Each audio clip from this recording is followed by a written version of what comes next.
Rocky আদর খাচ্ছিস? তাই?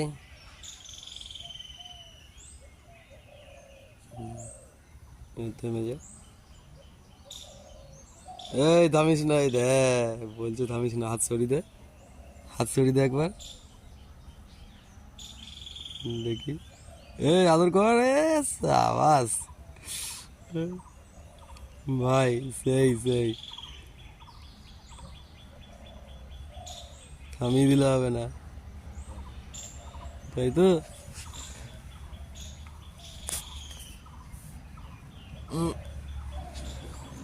এই থামাস না, সেটাই ভাই, আদর করে যা। থামাতে বারণ করছে, পয়সা দিয়ে মাসাজ নিচ্ছে এখন। ঠিক আছে রকি, এই আদর কর।